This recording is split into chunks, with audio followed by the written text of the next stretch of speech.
"I'm sorry," said his father, putting his hand on Simon's knee, "but let this be a lesson for you." He stood, and after picking up a cardboard box off the dining table, went out into the garden. The box sat on the front passenger seat of the family car as Simon's father put it into gear. Simon stood on the curb, his mother behind him, her hands on his shoulders as he sobbed quietly. "He's going to a better place," his father said through the open window. "It's a special farm that takes care of rabbits like this, okay? He'll have plenty of space to run around in and lots of friends." "Can I come and see him sometime?" Simon asked quietly. His father looked briefly at his wife. We'll see," he said quickly, before closing the window and driving off.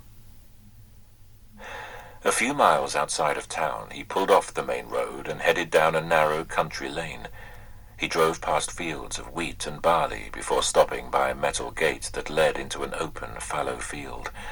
A few cows stood near the hedge on one side, chewing and swatting flies with their tails.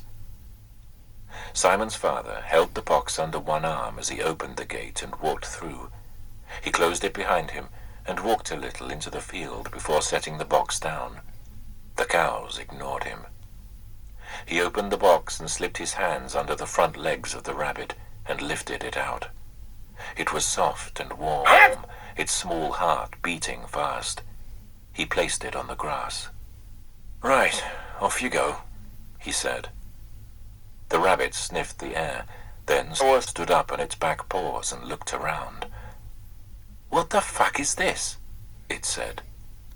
"This?" replied Simon's father. "Seriously?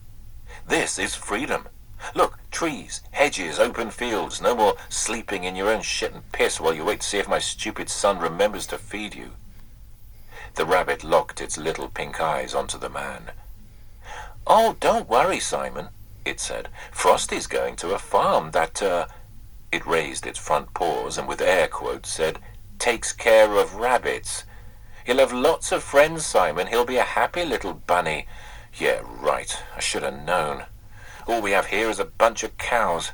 Have you ever tried talking to a cow? Not the most stimulating conversation, I can assure you. "Well, you're an ungrateful little shit, aren't you?" said Simon's father. "What the fuck am I supposed to be grateful for? Look around. Go on, have a good look. What do you see?" "What do I see?" "I see the magnificent English countryside, and I reckon there must be millions of unhappy rabbits that would give their right paw for a chance like this." "That's not funny," said the rabbit. "For Christ's sake, look at me." The rabbit opened his arms wide. "I'm an albino fucking rabbit, and this is not the North Pole. See where I'm going with this?" "Honestly, no," said Simon's father. "I don't exactly blend into the environment, do I? Listen, we're not apex predators like you lot. The only thing we have a chance of scaring is a fucking dandelion. No, we are pretty much everyone else's lunch." "Well, whatever," said Simon's father. "You're on your own now.